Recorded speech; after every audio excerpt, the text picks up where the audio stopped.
My name is Joan DeHart here in Tukwila at the Riverfront Technical Park office, talking with Sandra. Sandra, you work for Home Health King County. I'm a LPN. I do a lot of basic visits, wound care, blood draws, routine visits, and I have for many years. How long have you been a nurse? About 40 years. I did take off time, 7 years when my children were small. How long have you been with Providence Home Health for King County now? 5.5 years. And what brought you to nursing? Just really wanting to help people.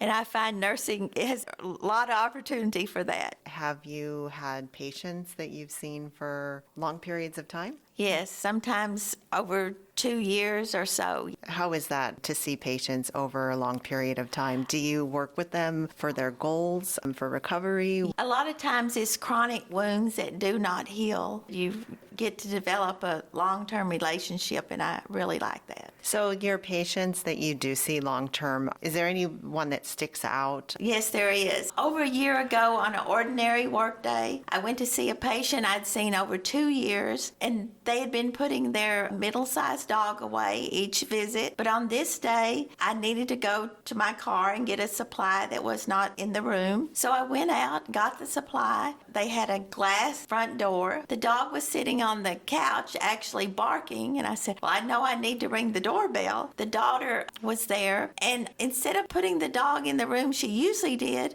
she just decided to open the door first, and the dog just came running and bit my calf. And right away, the daughter put the dog in the room, and she was very apologetic. And the patient was saying, oh no, did she get bit? And I quickly finished the wound care, drove down the road, rinsed the wound, and called my manager and told her I need to go to urgent care. It appeared to be 3 teeth marks, but by the time I waited in urgent care 4.5 hours, they cleaned it and started me on oral antibiotics, and it was several weeks before they could even get a wound culture into that area with debridement every week. It went from a bite to worse. Did you take any time off from work? Before we knew it was infected, I did work off and on. The doctor initially that saw me at urgent care said take 3 days off. It was looking redder, and went back to urgent care, and that doctor told me to stay off a few more days and then go to occupational health. It was a little while before she sent me to wound clinic. After I went to wound clinic, I had it debrided every week for 4 or more months. Then they decided they would bring in an infectious doctor. He advised